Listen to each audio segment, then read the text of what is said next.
Hadirin dirahmati Allah Subhanahu wa taala. Sungguh kata Allah, kami akan menolong rasul-rasul kami. Siapa rasul-rasul kami? Mereka adalah manusia-manusia pilihan yang membawa risalah dari Allah. Dan kalau kita bawa dalam konteks kehidupan kita setelah berakhirnya kerasulan Nabi Muhammad SAW, maka para ulama itu adalah pewaris para nabi, melanjutkan perjuangan mereka bersama orang-orang yang beriman untuk menegakkan kehidupan Islam di atas muka bumi ini dengan sebaik-baik. Maka tidak ada yang akan menyaksikan janji Allah itu pasti Allah akan berikan kepada bukan hanya kepada para rasul, tetapi juga orang-orang yang beriman kepada risalah Nabi dan Rasul tersebut. Allah akan berikan janji kemenangan itu. Tapi kita bisa menyaksikan, saudara yang dirahmati Allah Subhanahu wa taala, bagaimana para rasul itu tidak semuanya nampak berakhir seperti mendapatkan kemenangan. Ada di antara rasul-rasul itu yang akhirnya terbunuh. Ada yang harus hengkang hijrah dari tanah kelahirannya. Mereka didustakan oleh kaumnya dan diusir oleh kaumnya. Dan begitu banyak orang-orang beriman yang beriman bersama para nabi dan rasul itu, mereka dapatkan siksaan yang luar biasa. Ada yang dilempar ke dalam kobaran api di dalam parit, ada yang mati syahid, ada yang hidup dalam penuh kesusahan dan kesulitan dalam penindasan. Maka itu banyak yang bertanya, kapan datangnya pertolongan dari Allah Subhanahu wa taala? Apakah akhir daripada para nabi dan rasul itu yang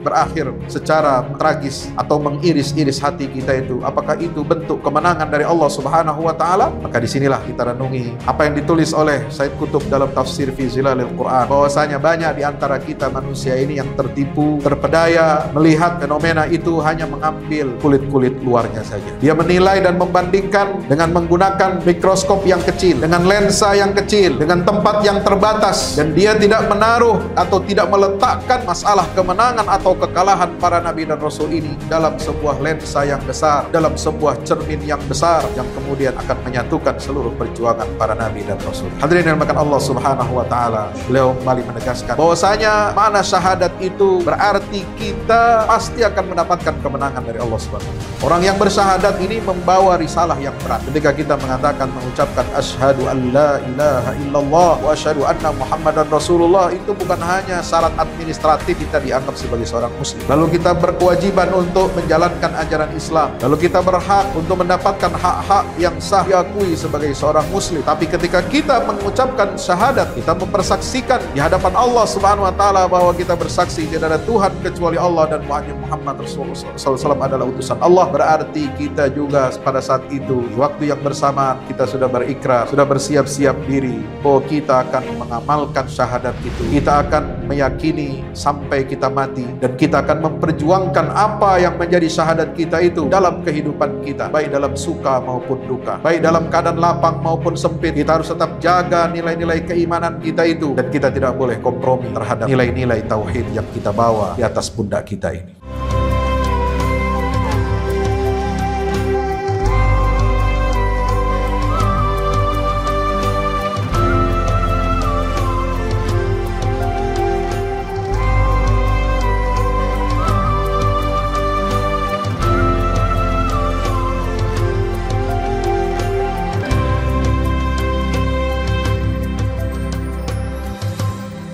Assalamualaikum warahmatullahi wabarakatuh. Alhamdulillahilladzi arsala rasulahu bil huda wa dinil haqq liyuzhirahu 'ala ad-din kullihi wa kafa billahi shahida. Alhamdulillahil qail fi kitabih, inna lanansuru rusulana walladzina amanu fil hayatid dunya wa yawma yaqumul ashhad. Yauma la yanfa'u adh-dhalimina ma'dziratuhum wa lahumul la'natu wa lahum su'ud dar. Wa laqad atayna Musa al-huda wa awrathna bani Israila al-kitaba hudaw wa dhikra li ulil albab. Fasbir inna wa'dallahi haqq wastaghfir li dhanbik wasabbih bihamdi rabbika bil 'ashyi wal ibkar. Allahumma fashalli wa sallim wa barik ala habibina wa syafi'ina wa qurrati a'yunina sayyidi waladi Adam, imamil anbiya'i wal mursalin, Muhammad ibn Abdullah wa ala alihi wa ashabihi wa man tabi'ahum bi ihsanin ila yaumiddin. Ibadallah, usi nafsi wa iyyakum bi taqwallah. Ittaqullaha haqqa tuqatih wa la tamutunna illa wa antum muslimun. Hadirin jamaah Jumat yang insyaallah mudah-mudahan kita semua senantiasa diberkahi dan dimuliakan oleh Allah Subhanahu wa taala. Bersyukur kehadirat Allah Subhanahu wa taala yang memampukan kita, yang mengizinkan kita untuk hadir bermunajat, bersimpuh di hadapan Allah Subhanahu wa taala di siang hari yang berbahagia, di pekan Jumat yang senantiasa menjadi kebanggaan Allah Subhanahu wa taala di hadapan para malaikatnya. Kita semua yang tercatat duduk di tempat ini, di majlis ini, di masjid ini, mudah-mudahan senantiasa menjadi hamba-hamba yang terpilih untuk membela dan memenangkan dinul Islam di akhir zaman ini. Mari kita bersalawat salam kepada junjungan kita baginda Rasulullah Muhammad sallallahu alaihi wasallam serta seluruh keluarga dan para sahabatnya, mudah-mudahan tercurah limpahkan untuk kita semua pengikutnya hingga yaumil qiyamah. Hadirin masyarakat muslimin dirahmati Allah, mari kita senantiasa mengingatkan diri sendiri dan juga kepada saudara-saudara kita kaum muslimin agar senantiasa kita bertakwa kepada Allah, menjalankan semua perintah-perintah Allah dan menjauhi larangan-larangan Allah Subhanahu wa taala. Maka untuk tegaknya ketakwaan kepada Allah inilah umat manusia senantiasa diingatkan, senantiasa pada setiap waktu, di setiap tempat, di setiap zaman diutuslah para nabi dan rasul. Diwahyukanlah atau diturunkanlah kitab-kitab suci itu untuk menjadi pedoman bagi kita umat manusia agar kita tidak tergelincir, agar kita tidak menyimpang, agar kita tidak keluar dari jalan yang lurus, dari siratal mustaqim yang telah digariskan oleh Allah Subhanahu wa taala. Maka hadirin yang dimuliakan Allah Subhanahu wa taala, kita sering mendengarkan ulasan tentang betapa pentingnya rukun Islam itu. Sebagai pilar kita menegakkan agama Allah, itu ada 5 pilar. Ada 2 kalimat syahadat, kemudian salat 5 waktu, ada membayar zakat, ada puasa Ramadan, dan yang kelima adalah melaksanakan ibadah haji ke Baitillah. Biasanya yang kita dengar adalah 4 rukun Islam. Sering diulas di kitab-kitab fikih. Ada fikih salat, ada fikih puasa, ada fikih zakat, ada fikih haji. Tapi jarang kita kaum muslimin ini mendengarkan ulasan tentang fikih syahadat. Apa yang dimaksud dengan syahadat itu? Apa yang dimaksud dengan persaksian kita di hadapan Allah Subhanahu wa taala, dan apa konsekuensi daripada syahadat itu dalam kehidupan kita? Karena tanpa pilar rukun yang pertama, 2 kalimat syahadat ini, maka semua ibadah kita, bangunan keislaman kita dan keimanan kita tidak ada artinya. Maka ini sangat penting untuk kita mengetahui hakikat dan urgensi syahadat ini dalam menegakkan ajaran Islam. Hadirin dirahmati Allah Subhanahu wa taala, semua nabi dan rasul yang telah diutus oleh Allah Subhanahu wa taala untuk meluruskan jalan yang ditempuh oleh umat manusia ini senantiasa menghadapi ujian dan tantangan, cobaan-cobaan yang besar. Maka Nabi SAW mengatakan bahwasanya manusia yang paling besar ujiannya itu adalah para nabi dan rasul. Tidak ada manusia yang mendapatkan ujian seberat nabi dan rasul dalam kehidupan di dunia ini. Kenapa? Karena para rasul ini, para nabi ini membawa risalah, membawa misi penting dari Allah Subhanahu wa taala untuk menyebarkan tauhid. Bagaimana mengajak dan menyeru kepada seluruh umat manusia agar mereka senantiasa menghambakan dirinya hanya kepada Allah Ta'ala satu-satunya yang wajib untuk disembah. Agar kita berserah diri kepada Allah Subhanahu wa taala dalam seluruh aspek kehidupan kita, dalam beribadah, dalam berakidah, dalam bermuamalah, dalam menegakkan akhlakul karimah. Itu semua tidak lepas dari apa? dari tuntunan yang telah dibawa oleh para nabi dan rasul, termasuk tentu saja rasul terakhir, nabi akhir zaman, yaitu nabi kita Muhammad sallallahu alaihi wasallam. Maka di dalam Al-Quran di surah Ghafir Allah Ta'ala berfirman, Inna lanansuru rusulana walladzina amanu fil hayatid dunya wa yawma yaqumul ashhad. Sungguh kami, kata Allah, pasti akan menolong, akan memenangkan rasul-rasul, utusan-utusan kami itu, dan orang-orang yang beriman dalam kehidupan di dunia, dan pada hari ketika para saksi nanti bangkit untuk memberikan kesaksiannya di hadapan Allah. Di hari kiamat itu, la yanfa'uz zalimina ma'dziratuhum, tidak akan berguna excuse ataupun alasan yang dikemukakan oleh orang-orang yang zalim, yang tidak mau membantu dakwah risalah Islam ini, tidak menolong ajaran para nabi dan rasul ini, tidak mau menegakkan Islam ini dalam kehidupannya, tidak akan berguna bagi mereka kelak alasan yang mereka kemukakan di hadapan Allah Subhanahu wa taala, sebab mereka adalah orang-orang yang zalim.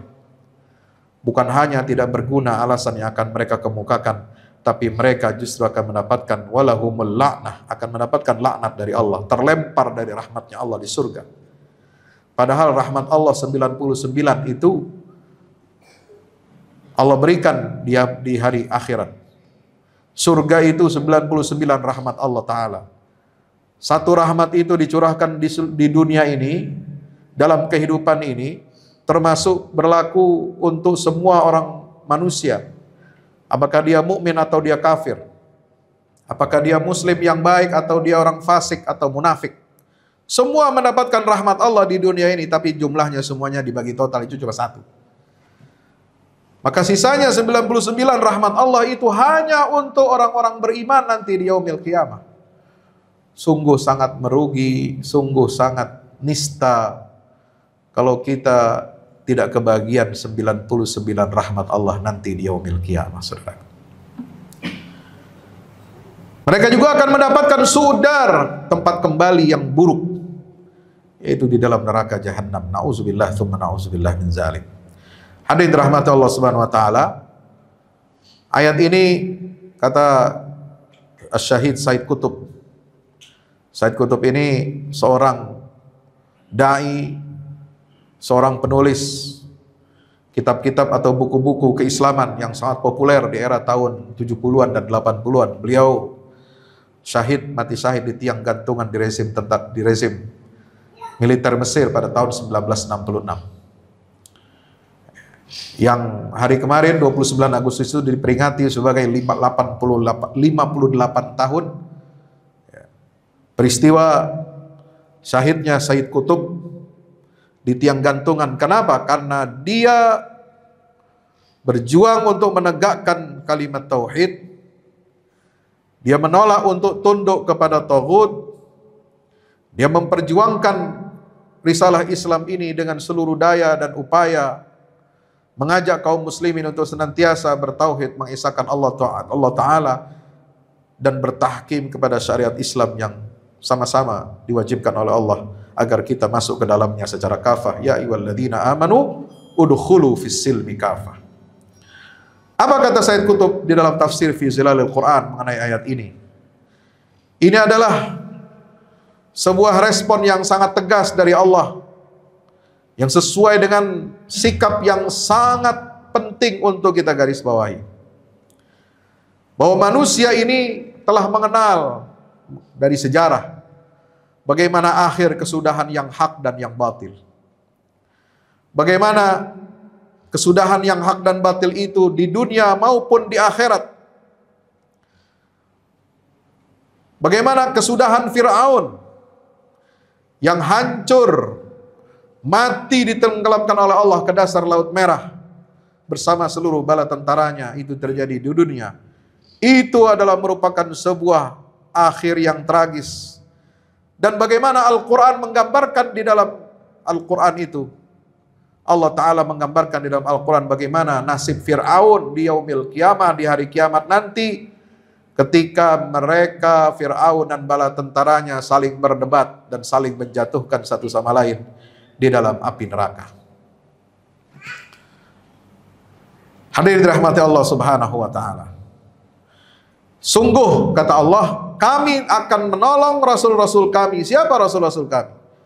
Mereka adalah manusia-manusia pilihan yang membawa risalah dari Allah.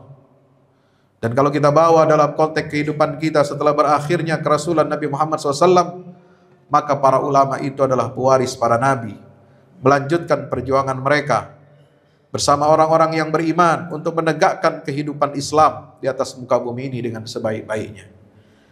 Maka tidak ada yang akan menyaksikan janji Allah itu pasti. Allah akan berikan kepada bukan hanya kepada para rasul, tetapi juga orang-orang yang beriman kepada risalah Nabi dan Rasul tersebut. Allah akan berikan janji kemenangan itu. Tapi kita bisa menyaksikan, saudara yang dirahmati Allah Subhanahu wa taala, bagaimana para rasul itu tidak semuanya nampak berakhir seperti mendapatkan kemenangan. Ada di antara rasul-rasul itu yang akhirnya terbunuh, seperti Zakaria, Yahya, Isa. Ada yang harus hengkang hijrah dari tanah kelahirannya, seperti siapa? Nabi Yunus, seperti Nabi Ibrahim, seperti Nabi Lut, dan juga Nabi Yusuf alaihissalam. Mereka didustakan oleh kaumnya dan diusir oleh kaumnya. Dan begitu banyak orang-orang beriman yang beriman bersama para nabi dan rasul itu, mereka mendapatkan siksaan yang luar biasa. Ada yang dilempar ke dalam kobaran api di dalam parit. Ada yang mati syahid, ada yang hidup dalam penuh kesusahan dan kesulitan dalam penindasan. Maka itu banyak yang bertanya, kapan datangnya pertolongan dari Allah Subhanahu wa taala? Apakah akhir daripada para nabi dan rasul itu yang berakhir secara tragis atau mengiris-iris hati kita itu? Apakah itu bentuk kemenangan dari Allah Subhanahu wa taala? Maka disinilah kita renungi apa yang ditulis oleh Said Qutb dalam tafsir Fi Zilalil Quran, bahwasanya banyak di antara kita manusia ini yang tertipu, terpedaya melihat fenomena itu hanya mengambil kulit-kulit luarnya saja. Dia menilai dan membandingkan dengan menggunakan mikroskop yang kecil, dengan lensa yang kecil, dengan tempat yang terbatas, dan dia tidak menaruh atau tidak meletakkan masalah kemenangan atau kekalahan para nabi dan rasul ini dalam sebuah lensa yang besar, dalam sebuah cermin yang besar, yang kemudian akan menyatukan seluruh perjuangan para nabi dan rasul itu. Hadirin yang dimuliakan Allah Subhanahu wa taala, beliau kembali menegaskan bahwasanya makna syahadat itu berarti kita pasti akan mendapatkan kemenangan dari Allah Subhanahu wa taala. Orang yang bersyahadat ini membawa risalah yang berat. Ketika kita mengucapkan asyhadu an la ilaha illallah wa asyhadu anna Muhammadan Rasulullah, itu bukan hanya syarat administratif kita dianggap sebagai seorang muslim. Lalu kita berkewajiban untuk menjalankan ajaran Islam. Lalu kita berhak untuk mendapatkan hak-hak yang sah diakui sebagai seorang muslim. Tapi ketika kita mengucapkan syahadat, kita mempersaksikan di hadapan Allah Subhanahu wa taala bahwa kita bersaksi tidak ada Tuhan kecuali Allah dan Muhammad Rasulullah SAW adalah utusan Allah. Berarti kita juga pada saat itu, di waktu yang bersamaan, kita sudah berikrar, sudah bersiap-siap diri bahwa kita akan mengamalkan syahadat itu. Kita akan meyakini sampai kita mati, dan kita akan memperjuangkan apa yang menjadi syahadat kita itu dalam kehidupan kita, baik dalam suka maupun duka, baik dalam keadaan lapang maupun sempit. Kita harus tetap jaga nilai-nilai keimanan kita itu, dan kita tidak boleh kompromi terhadap nilai-nilai tauhid yang kita bawa di atas pundak kita ini. Maka hadirin dirahmati Allah Subhanahu wa taala, begitu banyak ujian yang pasti menerpa orang-orang yang beriman. Lihatlah saudara-saudara kita di Palestina. Mereka berjuang di hadapan gempuran Zionis Israel. Bukan hanya semata-mata untuk mempertahankan tanah tempat kelahiran mereka. Bukan hanya untuk menjaga rumah yang mereka bangun di atas tanah mereka. Bukan hanya untuk menjaga hak-hak mereka sebagai warga negara yang dijamin oleh konstitusi dan hukum internasional. Tetapi mereka berdiri tegak, bertahan di bumi Palestina, walaupun dibombardir, digempur dari darat, udara, dan laut selama lebih dari 11 bulan hingga detik ini. Hampir 11 bulan. Mereka diperangi karena satu hal, wa ma naqamu minhum illa ayyuminu billahil azizil hamid. Tidaklah mereka mendapatkan ujian yang berat itu, yang mungkin kita ini orang Indonesia, walaupun kita sudah berperang melawan penjajah ratusan tahun, silih berganti generasi, belum tentu kita kalau dihadapkan kepada ujian seperti mereka di abad modern ini kita bisa bertahan di atas negeri kita, di atas tanah kelahiran kita. Tapi keimananlah yang membuat mereka begitu tegar.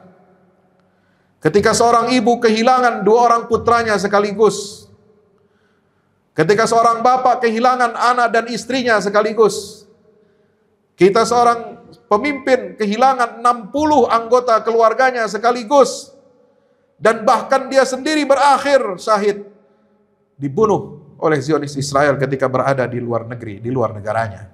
Seperti yang terjadi kepada pemimpin perjuangan Palestina, Dr. Ismail Haniyah.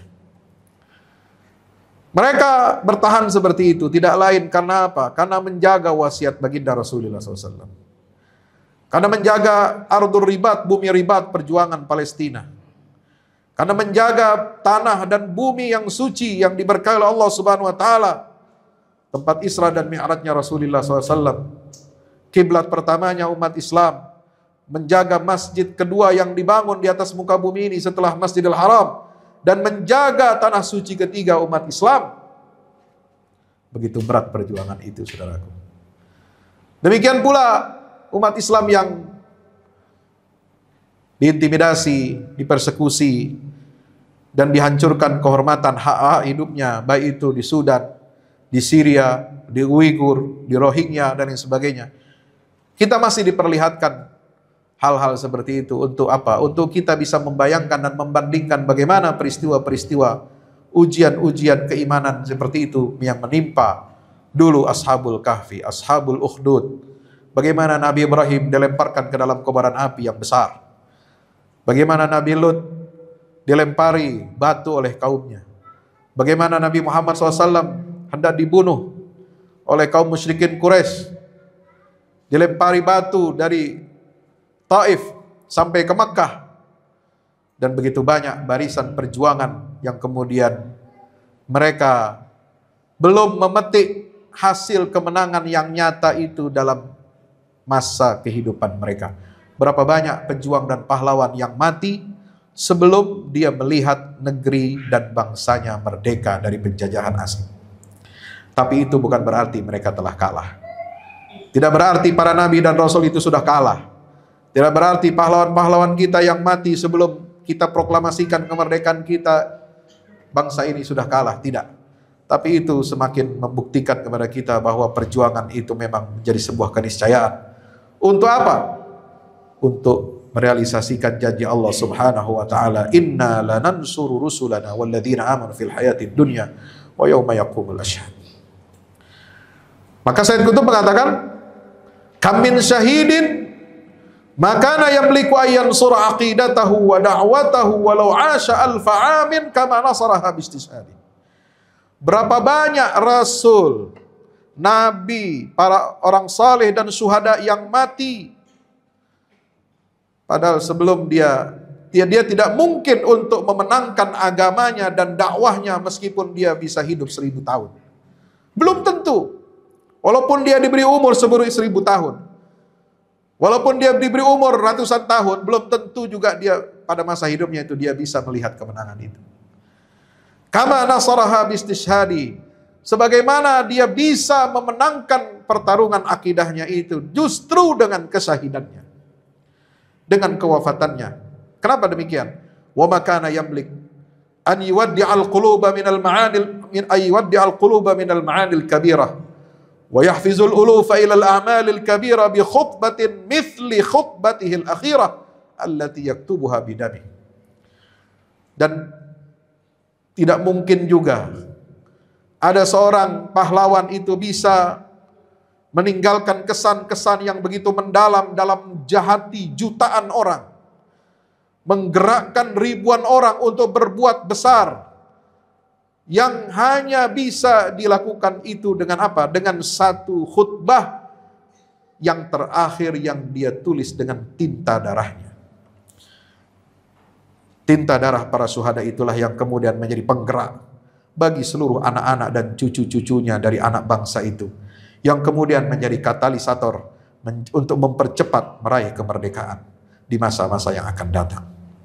Itulah rahasia dari Allah Subhanahu wa taala. Maka kita bersyukur kehadirat Allah Subhanahu wa taala. Banyak yang mati syahid. Banyak yang mengingatkan kita betapa pentingnya kita menegakkan kalimat la ilaha illallah Muhammadur Rasulullah.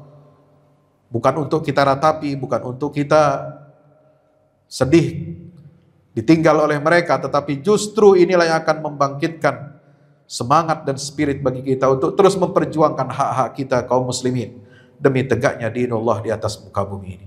Barakallahu li wa lakum fil Qur'anil azim. Wa nafa'ani wa iyyakum bima fihi min al-ayati wa dhikril hakim. Aqulu qawli hadza fastaghfiru innahu huwal ghafurur rahim. Alhamdulillahi wahda salaqa wa'dah wa nasara 'abdahu wa 'azza jundahu wa hazama al-ahzaba wahdah.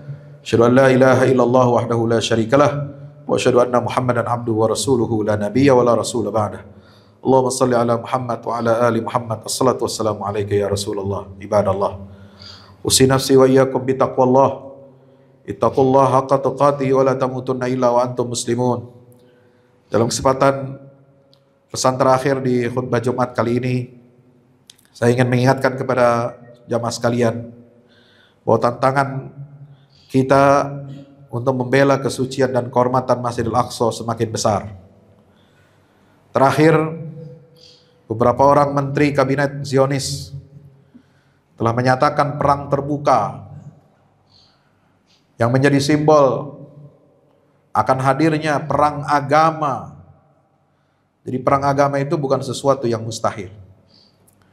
Perang agama ini bukan sesuatu yang mesti kita jauhi, kita hindari. Ini tantangan. Dan mereka sudah mengibarkan tantangan untuk perang agama. Kelompok Yahudi Zionis ini telah mengumumkan melalui menterinya bernama Ben Gvir untuk membangun sinagog di komplek Masjidil Aqsa. Lalu kemudian menteri warisan kebudayaannya, seorang ekstremis bernama Amihai Eliyahu, juga secara resmi akan mendanai tur-tur bagi seluruh rakyat Zionis untuk mengunjungi Masjidil Aqsa, memperkenalkan sejarah warisan budaya Israel. Di mana sebelumnya itu hanya dibiayai oleh perorangan, oleh kelompok-kelompok yang tidak terorganisir, yang bergabung dalam kelompok Temple of Mount. Kemudian saat ini akan resmi disahkan didanai secara penuh oleh pemerintah. Sehingga apa? Pasti akan melibatkan lebih banyak lagi warga pemukim Zionis Israel yang akan datang berbondong-bondong untuk menistakan Masjidil Aqsa, termasuk dari kalangan pelajar-pelajar sekolah dan mahasiswa-mahasiswa universitas di Israel. Yang kemudian mereka pasti akan mendapatkan narasi karangan-karangan Zionis tentang Masjidil Aqsa, bahwa di Temple of Mount itu dahulu berdiri kuil Sulaiman yang dihancurkan oleh musuh-musuh Allah, lalu kemudian mereka sekarang akan membangunnya kembali di atas tanah Masjidil Aqsa itu. Masyaallah bisa dirahmati Allah Subhanahu wa taala. Kita berada di fase terakhir kehidupan umat manusia. Maka apapun tantangannya harus kita hadapi dengan memperteguh syahadat kita Dua kalimat syahadat kita, asyhadu an la ilaha illallah wa asyhadu anna Muhammadan Rasulullah. Kalau kita selama ini dijauhkan dari narasi-narasi perang sabil, jihad fi sabilillah, mungkin ada tujuan-tujuan politis di dalamnya agar umat ini jauh meninggalkan agamanya, jauh meninggalkan pembelaan terhadap situs-situs tempat sucinya. Dan kali ini kedok itu tersikap dan terbuka. Mereka yang dulu selalu menggaungkan, melemparkan tuduhan ekstremisme, radikalisme, terorisme kepada Islam, mereka justru sekarang yang membuka kedok mereka sendiri. Mereka yang radikalis, mereka yang ekstremis, mereka yang teroris dan menantang perang secara terbuka dengan dalih agama di atas bumi Palestina. Mudah-mudahan Allah berikan kekuatan kepada kita untuk senantiasa istiqamah di dalam agamanya. Mari kita berdoa kepada Allah Subhanahu wa taala. Allahumma shalli ala Muhammad wa ala ali Muhammad. Wassalatu wassalamu alayka ya Rasulullah. Allahumma ighfir lil muslimin wal muslimat wal mu'minin wal mu'minat al ahya'i minhum wal amwat innaka samiun qaribun mujibud da'awat. Allahumma ansur al-islam wa izzal muslimin wa ali bi fadlika kalimatul haqq ila yaumiddin. Allahumma ansur man nasara ad-din wa khudhul man khadhala al-muslimin. Allahumma arina al-haqqa haqqan warzuqna ittiba'ah wa arina al-batila batilan warzuqna ijtinabah. Rabbana zalamna anfusana wa illam taghfir lana wa tarhamna lanakunanna minal khasirin. Rabbana la tuzigh qulubana ba'da idh hadaytana wa hab lana min ladunka rahmah innaka antal wahhab. Rabbana atina min ladunka rahmah wa hayyi' lana min amrina rashada. Allahumma afrigh alaina sabra wa thabbit aqdamana wansurna 'alal qaumil kafirin wansurna 'alal qaumil kafirin wansurna 'alal qaumil kafirin birahmatika ya arhamar rahimin. Wa sallallahu ala abdika wa rasulika Muhammad wa ala alihi wa sahbihi wasallam walhamdulillahi rabbil alamin wa aqimis salam.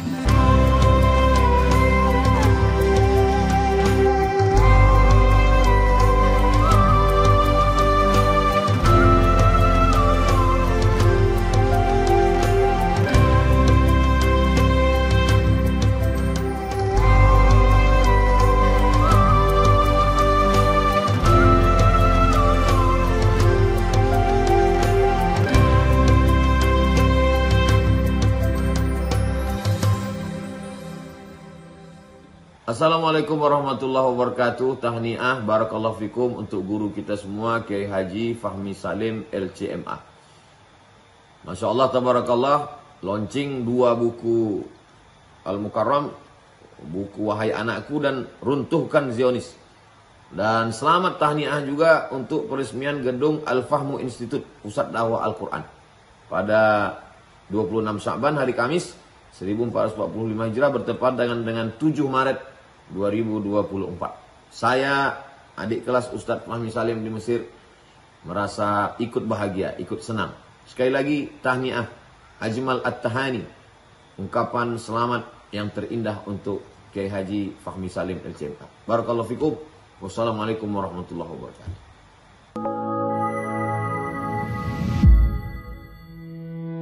Yang terbaru dari Ustadz Fahmi Salim, 2 buku tentang parenting Qurani dan jihad membela Baitul Maqdis. Buku Wahai Anakku, Benahi Adabmu, Bersihkan Hatimu, buku yang siap membuka cakrawala pikiran dan batin sahabat. Buku Wahai Anakku, Benahi Adabmu, Bersihkan Hatimu disusun dengan mengambil inspirasi dari buah pena Imam Al-Ghazali, Ayyuhal Walad. Buku ini diformat dengan dialog orang tua pada anaknya.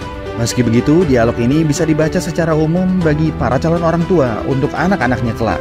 Bentuk dialog kami dapati banyak dipakai dalam kisah-kisah di Al-Quran ketika menerangkan soal pengasuhan. Misalnya antara Nabi Ibrahim dan Nabi Ismail atau Luqman dan putranya. Hadirnya buku ini semoga menjadi penambah keilmuan kita agar tidak salah dalam membentuk generasi penerus yang menjadi pewaris amal jariah kita.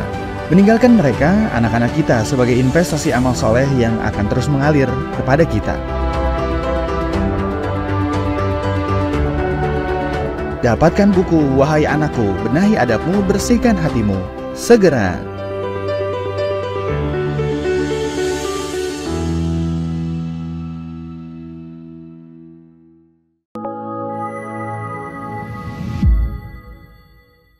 Yang terbaru dari Ustadz Fahmi Salim, buku Runtuhkan Zionis, Rebut Baitul Maqdis, buku yang siap membuka cakrawala pikiran dan batin sahabat. Sudah bisa dipesan sekarang juga.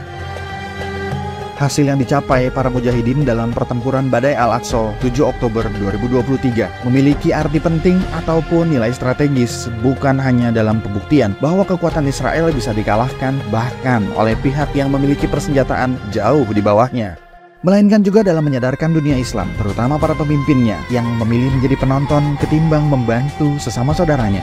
Buku ini adalah salah satu bentuk dukungan dan ikhtiar dengan niat berjuang bersama-sama dengan mujahid Palestina. Tak sekedar memberikan informasi, membeberkan fakta atau data kepada khalayak di Indonesia. Buku ini juga hadir untuk meluruskan tudingan bahkan fitnah terhadap para pejuang di sana. Betapapun kita berada jauh dari Al-Quds, melalui buku ini kita akan dapatkan bagaimana kita bisa memperoleh pahala yang sebanding dengan para pejuang di garda terdepan di negeri perlawanan Palestina.